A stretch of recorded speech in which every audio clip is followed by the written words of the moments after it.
Welcome back to With the First Pick on this edition of The Perfect Fix. We're going to fix the San Francisco 49ers. I'm Ryan Wilson. That's former Titans GM Rand Carthon. Before we get going, 49ers fans, let us know in the comments what you think your biggest need is heading into the offseason. I mean, this team overcame a ton of injuries week in and week out. There's a real case to be made that Kyle Shanahan deserves to be Coach of the Year. We'll find out how that plays out in the coming week. But in the meantime, let me know where your brain's at as a 49ers fan. We always read the comments, and I always appreciate your thoughts. Rand, let's start here. Let's put on a little tinfoil hats. I mentioned the injuries. You were in San Francisco for a number of years. I didn't realize that the electrical substation, you could throw a rock and hit it from the practice facility and Levi Stadium.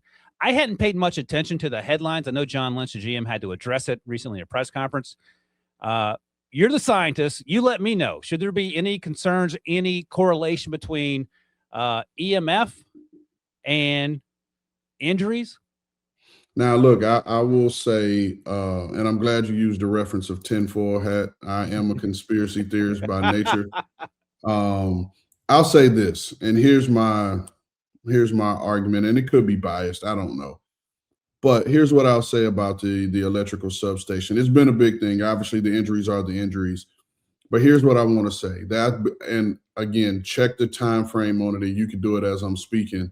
I believe that electrical substation was built in somewhere in the 80s, the mid to late 80s, right?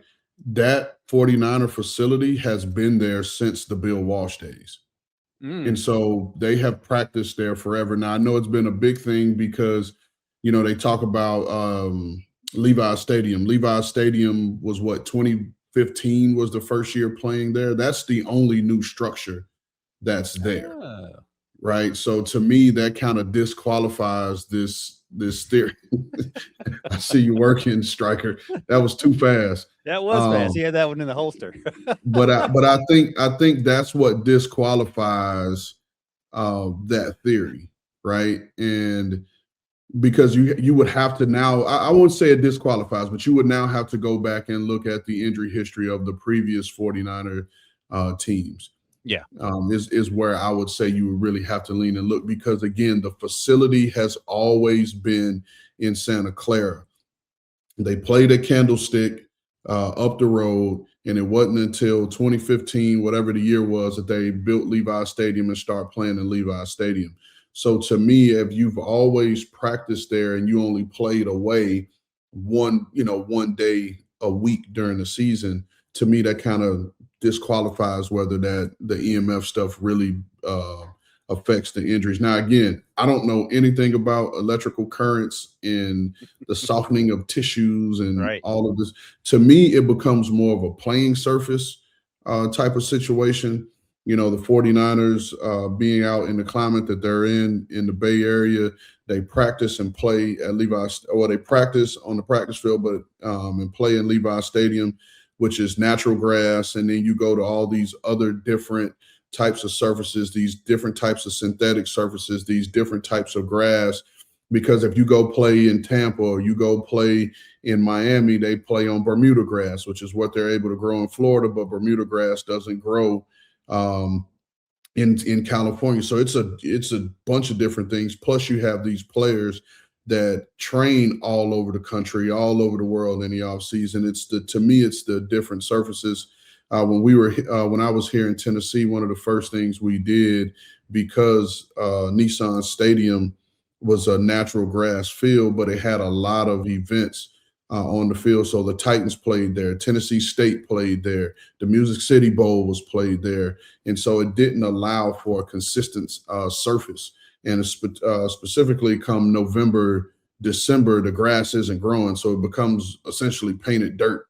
Right. And so the Titans went with a artificial turf grass situation, which they changed the infield. Some of the infield, and I know I've gone way too long about surfaces, but I'm just giving you what I know. A lot of the infills on these grass turf fields are the rubber pellets, and you can see that when you see the guys dragging their toe. Well, the Titans went with a coconut and cork infield because it allows you to absorb water better. Georgia Tech also plays with that type. I think After year one of the Titans using it, the Colts went on to use it. So all of those things to me factor in with these injuries, these knees, these Achilles, these all of those type things. But trust me, I don't believe it's the electrical substation next door. I was very informative, and I did not know coconut and cork was a filler. So that I learned something new as well. All right, so let's keep it on the 49ers here. I mentioned that Kyle Shanahan once again did an amazing job. He won with Mac Jones early with the injuries to Brock Purdy. He won without George Kittle early, and obviously George Kittle got hurt late, and he's rehabbing now. He won without Brandon Ayuk ever stepping foot on the field. So something else to keep in mind as well, and these are all the injuries here. If you're listening, graphic from producer Stryker. Purdy missed 8 games. Nick Bosa missed 16. Ayuk didn't play. Trent Williams missed 1. He's in his mid-30s now. Fred Warner, forgot about him. He broke his ankle, tried to come back late, didn't make it. And, of course, George Kittle with that season-ending injury down the stretch there. In terms of looking ahead, Rand, and you talked about this in previous podcasts, Robert Saleh was to D.C., left to go to the Jets, came back as the defensive coordinator once again. He is now taking the job to be the new Titans guy. The new 49ers defensive coordinator, Raheem Morris, who I think, you can correct me if I'm wrong, was with Kyle Shanahan in Atlanta back 10 years ago now. And so they have a relationship. You know Raheem. Raheem was the DC for the Rams prior to taking the Falcons job. So this feels like a small group of guys just sort of recycling through the San Francisco 49ers DC job especially. This feels like a good fit because we've seen year after year, the last 4 or 5 years, the DC change in San Francisco, and it feels like maybe Steve Wilkes aside, they have not missed a beat. Yeah, I mean Raheem Morris and Kyle Shanahan's relationship goes back to their days as quality control coaches with the Tampa Bay Bucks on John Gruden's staff, and so I would go on to say that there's probably not one coach that Kyle respects more than Raheem Morris. I know both on a professional and a personal level. So when Raheem became available, I figured Raheem would either end up in San Francisco or Green Bay, just because of the nature of the relationships there. But I think Raheem is an excellent fit. Not only is he a really good coach, a good defensive mind, we've seen him be a defensive play caller and be a successful defensive play caller. But I think he is a guy that can challenge Kyle in a way where most haven't been able to because of his experience being a 2-time head coach, as well as being someone that Kyle respects both professionally and personally. I think he can help elevate Kyle's game. But then from a personality standpoint, he's going to be such a good fit in that organization with his energy and how he approaches things. I think the players are going to love him. I think the players are going to play hard for him, and he'll be a great addition that way.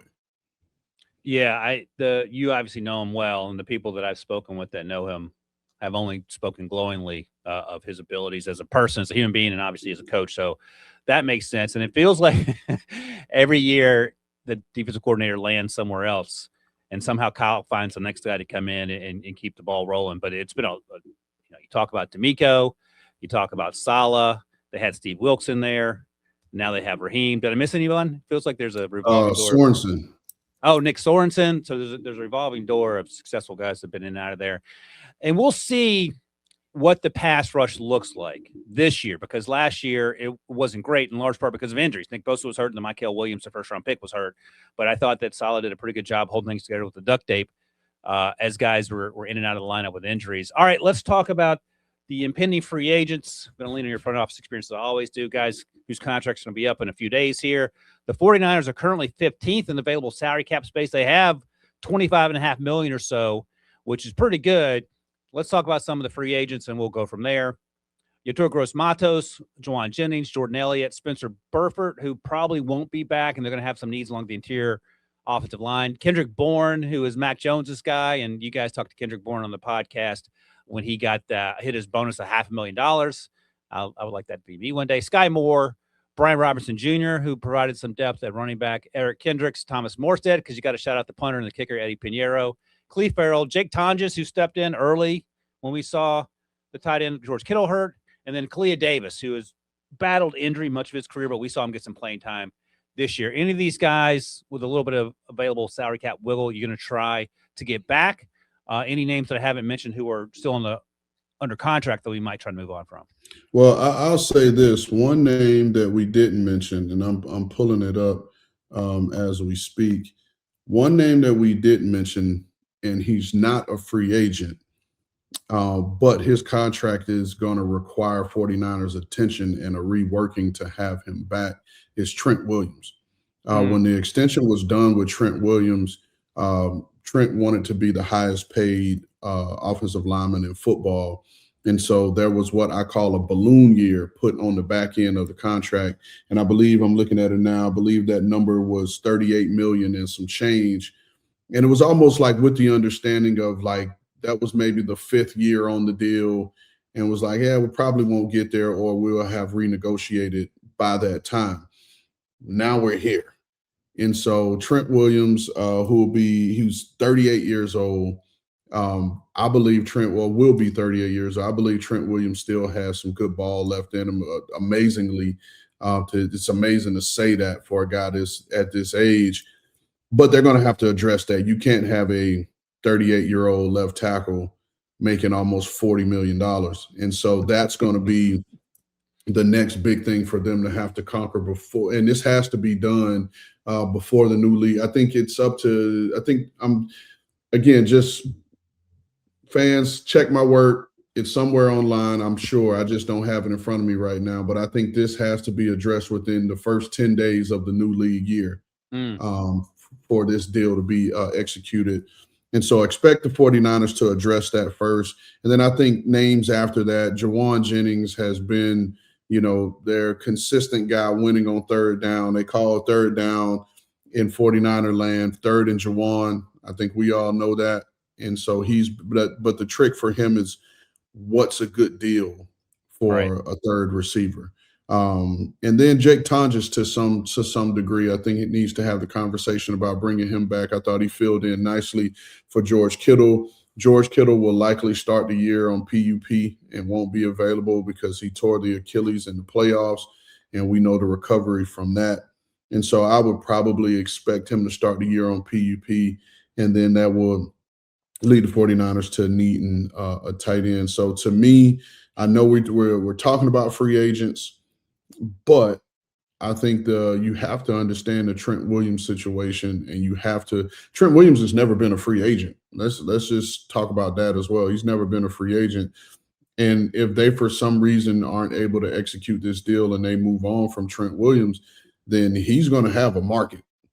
And it could be a market that drives, his price number out of the 49ers range. So that's why, they got a ton of smart guys over there. Parag Marate, Brian Hampton are two of the best at their job. And John Lynch has just been masterful in doing his job, and not only being able to evaluate the talent, build a team, but being able to have the relationships with the players and the agents to get these deals done and get them across the finish line.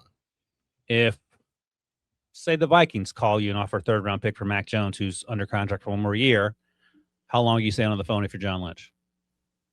It depends. Honestly, I don't have an answer. And the reason why I don't have an answer is because that was part of the reason why they signed Mac Jones to a 2-year deal, was because, these injuries happen. Right. And think about it. They signed Sam Darnold to a 1-year deal and let him walk. And we see Sam Darnold's in San Francisco playing in the Super Bowl right now. Right. And so they've had guys come through there. And so to me, it would be a situation where do you value the backup quarterback? We've talked about it here. We talked about it on Game Day Recap. I think more than any other year in the National Football League, the 2025 season showed us the importance of having a good quality backup quarterback that can help stabilize the roster in the event that your starter goes down.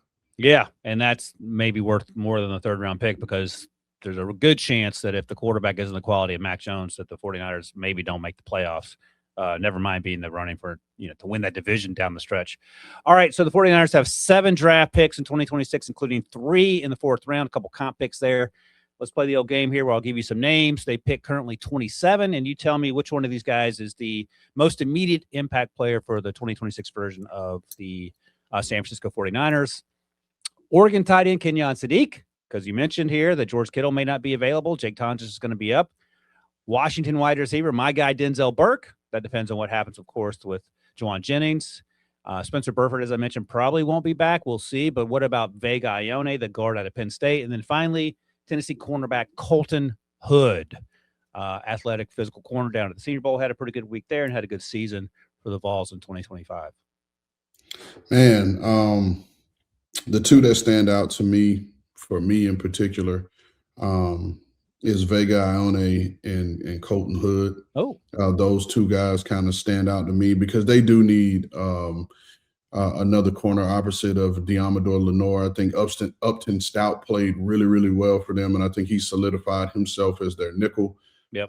So I think there's going to be a need there at the corner spot. But then, like you said, Spencer Burford being a free agent, likely moving on. If you look at when Aaron Banks a couple years ago became a free agent, they chose not to re-sign him and let him walk, and he ultimately signed in Green Bay. So solidifying that interior of the offensive line will really help a guy like Brock Purdy, who's on the shorter side of the quarterback position, allow him to kind of step up and navigate his way through the pocket. So those two guys kind of stand out to me at pick 27. Yeah, and like I said, they got to get healthy. Nick Bosa will return from the ACL, and then, of course, Michael Williams also had an ACL, so they'll get both those guys back, and hopefully that pass rush gets back to form. So 49ers fans, let us know if you agree with the suggestions there to the bottom of round one. If you have some other targets you're interested in, let us know because I like to read them. All right. Producer Striker, little Jim Mora, please. Playoffs? Don't talk about it. Playoffs? We talked about the Packers earlier. We're going to talk about the Rams. Again, these are first world problems. If you're the 49ers, they find ways to win. If this team had won 5 games, given the injuries, I don't think anyone outside of San Francisco fans perhaps would have held it against John Lynch and Kyle Shanahan, but they went 12-5. Shanahan's 82-67 in his career as head coach. He's also 9-5 in the playoffs, because a lot of times where fans get upset is when the winning coach doesn't win games in the playoffs. That's not an issue for Kyle. They've been to 4 conference championships. They've been to 2 Super Bowls. So they are worse positions to be in. This team healthy is a Super Bowl team. So I'll ask you to do what I asked you to do for the NFC North, and I ask you to rank these teams in terms of best to worst. The Rams, the Seahawks, who are in the Super Bowl, the Cardinals, and the 49ers. I think we can – I'll save you the trouble. The Cardinals are going to be 4. They have a new head coach. They got to figure out Kyler Murray, and then you get through the rest. Cardinals are 4th for me. Like you said, to me, the Rams are 3rd. I think the question with Matthew Stafford and his availability for next season, I think, is a big looming question. I have the Niners at 2. And again, once they're healthy, we saw what they were unhealthy and came down to week 18 as to whether they were going to win the division or not. And then have Seattle 1. I just think the way that they're constructed right now is for longer-term success. To me, they are the most well-built team right now in the division. And I think the 49ers, healthy, have less questions than the Rams, again, with Matthew Stafford approaching, 39, 40 years old, his availability.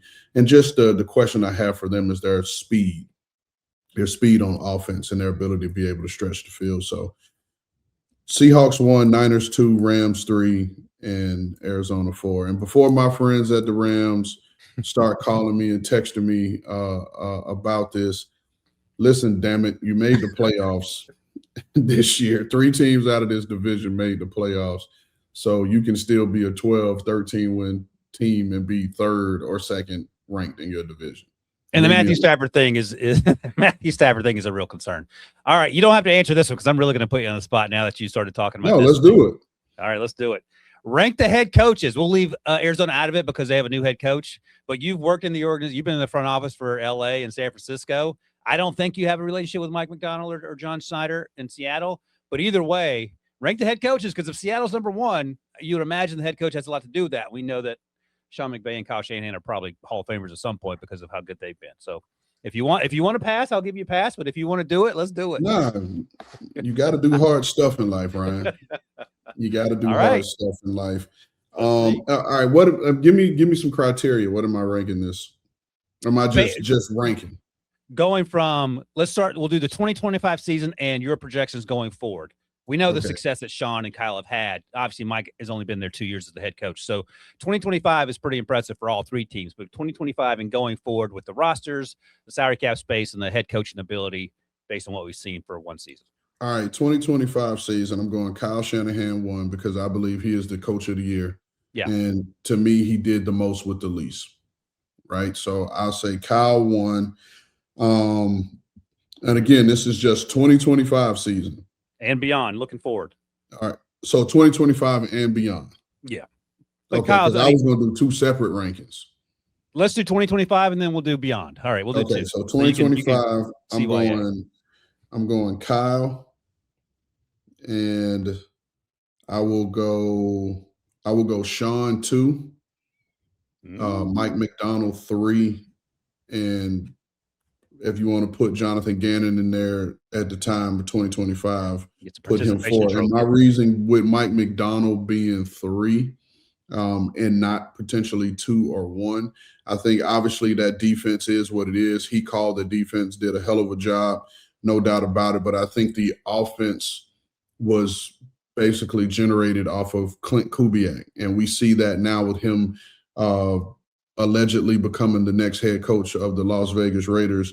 And I will say that he came from San Francisco and ran that system and brought it there. So fair enough. Kind of give Sean the edge because Sean has had to – I think Sean is probably the best in the division or probably one of the best in the league as a whole in making adjustments to the roster that he has and not trying to make everyone fit into what he does. I think everyone was lauding him for the usage of 13 personnel and how he just used whatever he had to do on a game-to-game basis to win football games. So that was my 2025 ranking. Going forward, I think we're going to really see Sean be challenged in how he's going to be able to build this roster potentially without Matthew Stafford won't play forever.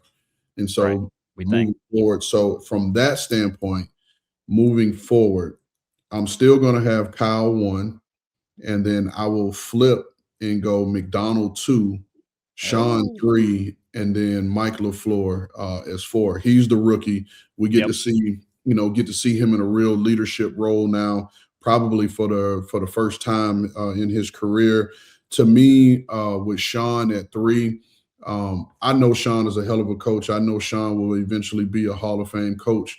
But now when he stepped into the head coaching job, he had a young Jared Goff, brought him along, groomed him, went to a Super Bowl with Jared Goff, but then felt like he needed more out of that quarterback position. You move on now to Matthew Stafford. So now moving forward, you got to draft a quarterback and be able to develop a quarterback to run what you want to run. So now we really get to see your coaching prowess. So that's there. To me, again, Kyle, his program is just consistently – I'm going to go Mike McDonald. Mike McDonald will now be on his 3rd offensive coordinator in as many years as a head coach. And this is a defensive team. This defense is going to be built like this for the long haul. But what they're going to run into is what the previous Seattle defense ran into is how you're going to pay everybody and keep everybody. It's something that they're going to – and again, first world problem because you've drafted well. Now they're going to have to continue to draft well. But I'm interested to see the next iteration of this Seattle Seahawks offense and what that's gonna look like. So that's why I have him number 2 because I do love his upside as a young up-and-coming coach. And again, for me, while Kyle is number 1, you mentioned it at the start of this, Kyle has always been the primary play caller. They've had a revolving door at the defensive coordinator, but they have not dropped off. And they've consistently – they went to the Super Bowl with Saleh as the defensive coordinator. They've gone to the Super Bowl with DeMeco Ryans as the coordinator, and now you have Raheem Morris. Can Raheem kind of repeat that? And I think Raheem is a hell of a coach and good enough coach to do that. So that's why I have it ranked like that.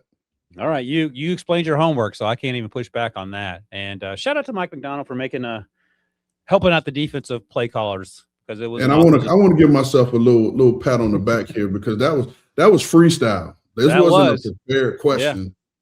So that's right. You black thoughted that one. So there you go. That was very good and very thoughtful, and I can't even push back. You showed your work, and I'm gonna give you A+ for your for your stand-up impromptu. No, give me a C plus. Why a C plus? Because when I give C pluses to people in our draft, in our draft rating segment, it sets everybody off. So I'll give myself a C plus. How about you that? are the Jackson Dart of this podcast. I've said it once, I've said it a million times. So that's a good point. All right, that's it for this edition of the Perfect Fix. Thanks as always for joining in to the discussion. Be sure to subscribe if you like what we do here, and we will see you guys in the next one.